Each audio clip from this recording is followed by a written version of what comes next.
Section 1.2, the graph of a function. Again, we're going to go through this kind of quickly because what we're covering right now should be reviewed. Does that make sense? It should not feel like, oh, I've never heard this before. Okay. Now, you may not remember it 100%, but it should sound familiar. That's why I'm not saying you should remember it all. I'm just saying it should sound familiar. So, section 1.2, the graph of a function. Our first thing we're going to talk about is objective 1, identifying the graph of a function. When you are trying to identify whether a graph is a function, these are the rules that were, well, this is the definition, the vertical line test. So we remember the vertical line test, the VLT.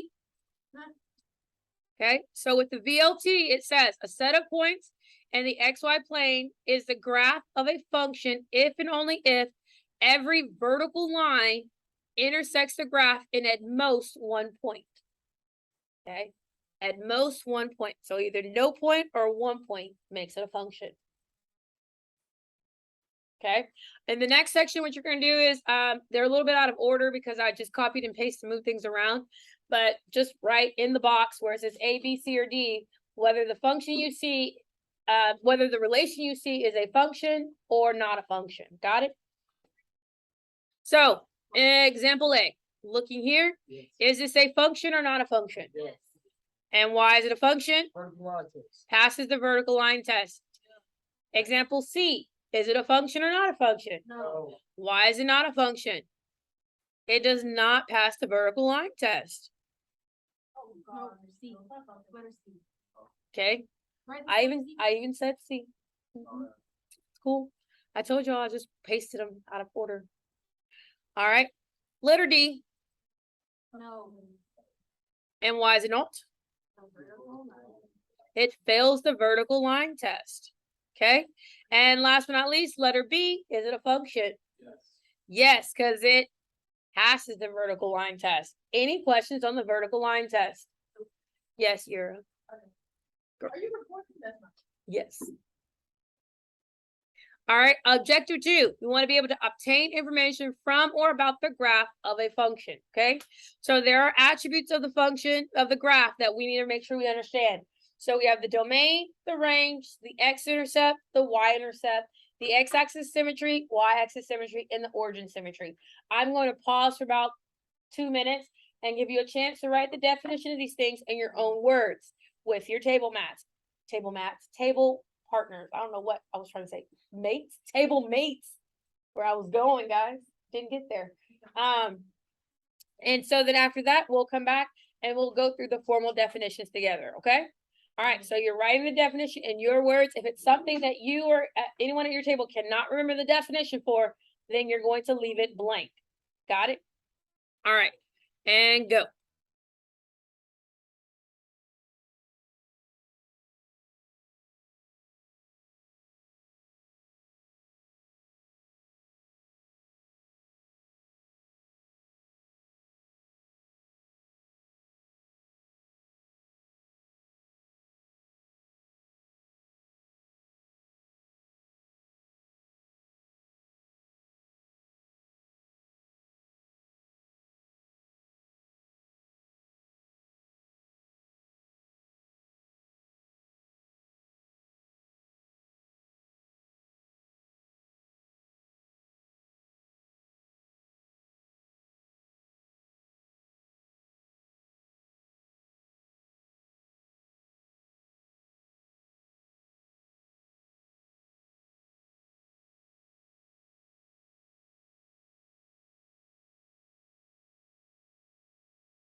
Let's check yourselves.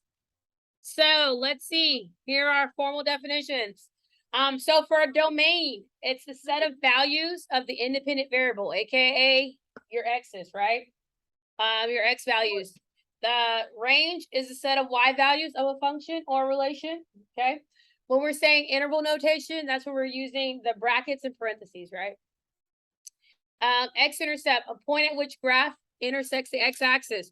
Remember, when you're writing your x intercept, it's always x value comma 0, and that's because your y has to equal 0, right?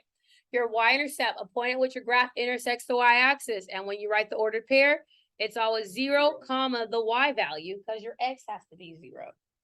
Okay. Your x-axis of symmetry describes a graph that is left unchanged when reflected across the x-axis. So if I can reflect it across the x-axis, or I can fold along the x-axis on top of each other, then it has x-axis of symmetry. The y-axis of symmetry describes a graph that is left unchanged when reflected across the y-axis. Okay. Last but not least, we have origin symmetry. Origin symmetry is a little different. The reason why it's called origin symmetry is that it has to go through the origin. The function itself or its asymptotes have to go through the origin, and it describes a graph that looks the same upside down or right side up, which basically means you can rotate it 180 degrees. So if I can rotate it 180 degrees and the image does not change, the function does not change, then it has origin symmetry. Don't change it. It's not gonna stay up here. That's why I told you to write your own definitions before. Okay. We don't want to hear image wrong. All right. So again, this should feel like what again? Review. Do these words look familiar? Okay. All right, now we're gonna put them to work. Okay. So we have a function here, and the function, we're gonna go ahead and draw the arrows on it. It does go to the ends. It goes on. So because there's arrows on the left and the right side of my function, what is the domain and range of this function? All real numbers. That means that the domain goes from negative infinity to positive infinity, and all of my x's exist in all real numbers. That's an ugly R. We're gonna roll with it. The same for my range. It goes from negative infinity to positive infinity, and all of my y's exist in all real numbers. Are there any x intercepts? All right. All right. And what are my x intercepts? -5, -1, and 4. So I have -5, 0, -1, 0, and 4, 0. Okay. A function can have multiple x-intercepts, but only one y-intercept. And what is my one y-intercept? -2. 0, -2. This guy. Okay. What type of symmetry do we have? We don't, right, Alden? We have no symmetry. Why is there is why we don't have any x-axis? Their x isn't reflectable. Y-axis doesn't reflect, and I cannot rotate this, and it's the exact same image. Okay. Next, f of x equals 1. When you have f of x equals 1, if the f of x comes first, that means you're starting at the y-axis. So we're starting at the y-axis. So we're going to go to 1 on the y-axis, and we're going to locate all x values that cross at 1. So starting to my right, I come over here, and there's a value right here. And it looks like it's a little under 4.5. So we could say that it's at approximately x equals 4.4. Do we see that? Mm-hmm. Then we're going to go to the left and do the same thing. Cross is right here. It looks like it's roughly at a half, so -1.5. We're going to keep going because it crosses at another point. A little more than a half. Looks like it's probably at 4.7. Let's say -4.7 is what this x is going to equal. Okay. So when you're given f of x equals a value, you start at the y-axis to find your x's. And for this one, our x's equal, and we're going to write it in set notation. We have negative 4.7, comma, negative 1.5, comma, 4.4. How do you feel about finding the values of x for f of x from a graph? Doable? Okay. F of negative 2. So this time we're given our x value, which means that we're starting at the x-axis. So I'm going to the x-axis at negative 2. At negative 2, I'm going to go up. And where do I stop at? At 2. So this leads me to y equals 2. So therefore, the answer here would be y equals 2. Okay? When you're given the x of a function, you can only have one solution. Otherwise, if I have 2, then it's not a function. Okay? How do you feel about obtaining information from graphing and reading the graph? Doable? Okay. Now we're going to do it without a graph. Okay. So being able to do it without a graph, we have f of x equals x over x plus 1. Okay. The first thing we're going to do is verifying that a point is on the graph. When you are verifying that a point is on the graph, all you're doing is substituting. Okay. So you're substituting in for x and y. Okay. Remember that y is in its function form. So that would be f of x. So we're substituting in the values and then verifying whether they work. So wherever x is, I'm plugging this in. Wherever f of x is, I'm plugging this in. So we end up with 1/2 equals 1 over 1 plus 1. Because I substituted in for x and I substituted in for f of x.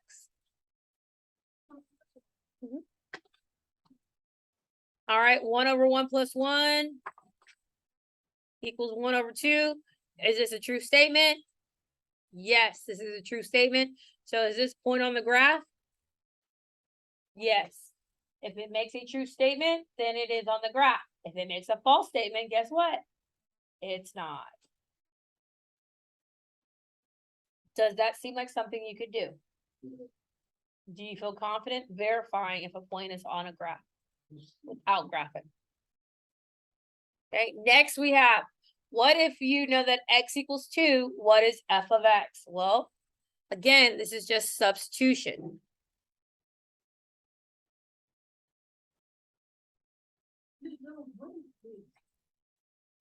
Music. So we're substituting 2 for x. So we have f of 2 equals, and everywhere there's an x, we're putting in a 2. So we have 2 over 2 plus 1, which gives us 2 over 3 as our solution. Are we all confident and comfortable with substituting in an x value to a function? Yes. So you always put plus 1? That's what the function is. So it depends on what the function is. This function is x over x plus 1. So I have to keep everything the same except the x value. So if it's like plus 5, we'll put plus 5. Exactly.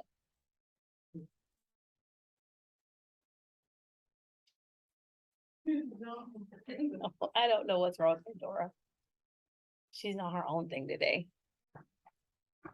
All right, last we have f of x equals 2. What is x? What point is on the graph of f?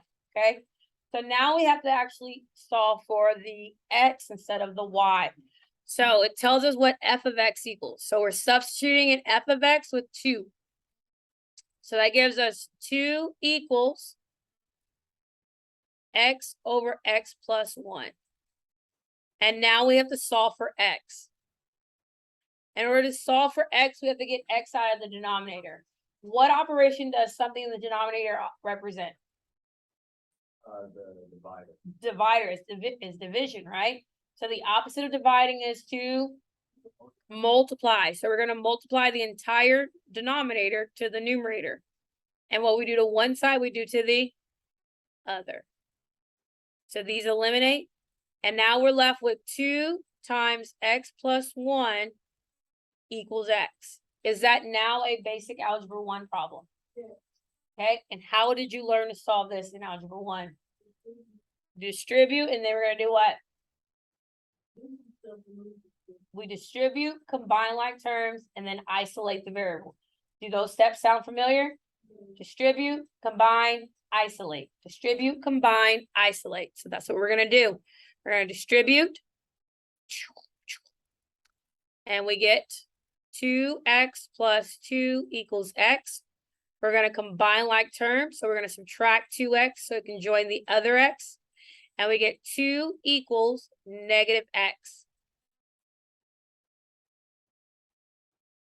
And we're going to isolate the x by dividing by -1. So what does x equal? X equals -2. Okay, so that's what x equals. And it says, what is your ordered pair? So therefore, my ordered pair for this would be -2, 2.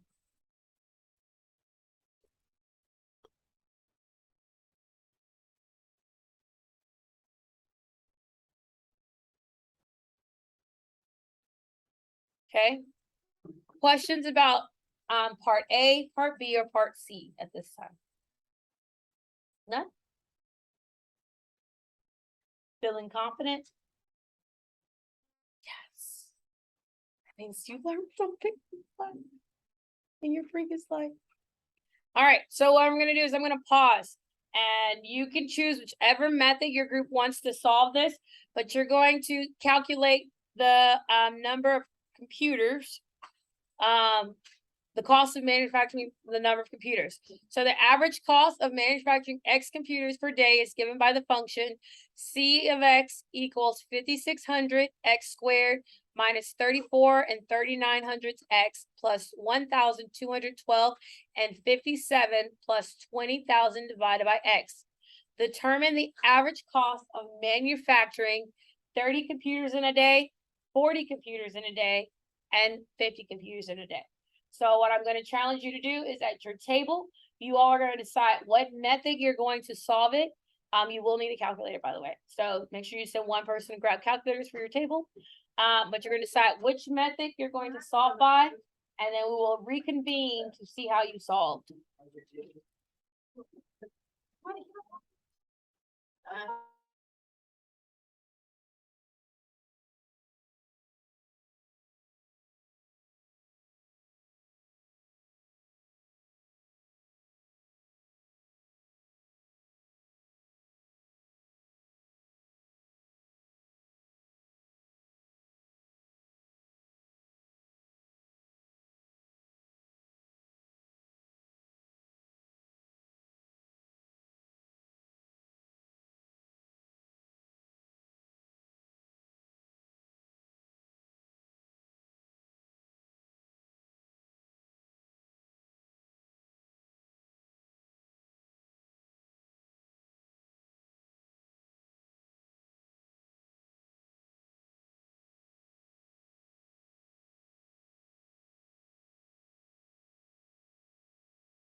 All right, guys, let's talk about what you did. By show of hands, how many of you inputted each value into the calculator page? All of them? Calculator page? Because you had to find 30, 40, and 50. Like, did you use the calculator page to find your answer?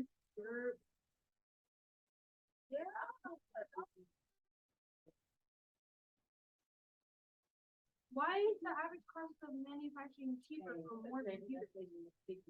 Or did I do it wrong? Because you already have the people working. What?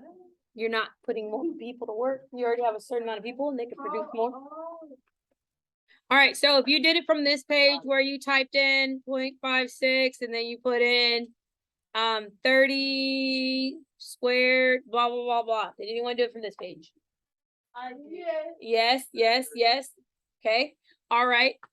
Guys, so the purpose of a function is to help you function in life a lot easier, right? So you actually want to utilize the function, which is why you would actually use y equals versus, especially because you have multiple functions. So in y equals, you would have put in your equation.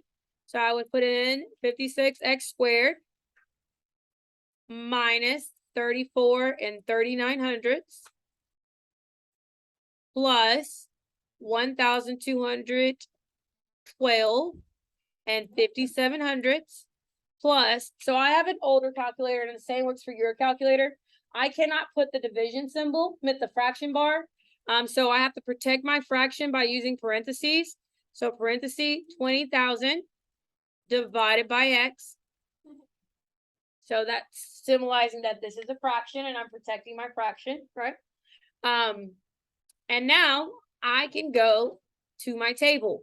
Well, when I go to my table, do I really want to scroll all the way down to 30, 40, and 50?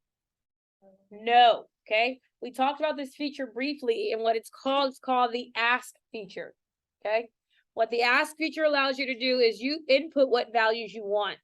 So if I click second window, do you see where it says independent auto? I can switch from auto to ask and then go back to my table. Notice my table is now blank. Okay. I would need to know the value of 30. So I'm going to type in 30. I need to know the value of 40. I need to know the value of 50. So by using the function and letting the calculator do the work for me, I now have all three values calculated, right? Okay. How do you feel about putting in and using the ask tool? I could come to the tutorial, yeah, I'm lost. Okay. Hey, but I get it. Okay. So again, all we did was we put in our equation. Questions about inputting the equation. Okay. Then we changed our table setting. We went from auto to what? To ask. Okay. And we hit enter to make sure that change is saved. And then we went back to our table by hitting second graph and we inputted the values that we needed. Okay. So if I need to know about 100, that's how much it would cost in production. Okay. I now can quickly find whatever set values I need by using that feature in the calculator. Okay. Do we see the benefit of that? All right. Now you can also use the graph, but we're going to talk about how to use the graph on the next part. Okay. So here it says change your graph function so that your X, your domain, is from 0 to 80. If I want my domain to be from 0 to 80, I'm going to change my window settings. Okay. I'm going to change my X min to 0 and my X max to 80. Does that make sense? And now I'm going to click graph. I probably should count by something else. I'm going to change my counting too. Let's count by tens. Okay. Now, as I do this, notice that my max and my min, get out of my lunchbox from my fruits next down. Oh, my knee. My values based on what we saw, these are going to have to increase also. So you're using a lot of logic. So I can say my min is going to be 0. but my max can be, let's say 3,000. And I can count by 100. This allows you to manipulate the graph to fit the data that you have. So now if I hit graph, and I'm like, oh man, yes, that work. I now can see something happening in my graph, okay? The good thing is, once you can see your graph, you can use the trace feature and do the same thing as you did in the table. I can now type in by pressing trace, typing in whatever value I need, and it's still producing that. But your window has to be set to see the function. Does that make sense? So you can do the same thing in graph, but your window has to be set to see your function. Your domain, you have to have an appropriate domain and an appropriate range in order for it to work. Okay, then make sure they're in the white basket. All right. And then it says which value of X minimizes. So if I'm looking for what minimizes, notice that I'm now looking for this value in the middle. And you see my little spider? I can crawl, I can make him like crawl and try to get to what value is gonna minimize my cost. Okay, so your minimized value would be roughly, it looks like Number 4. by 39 calculators.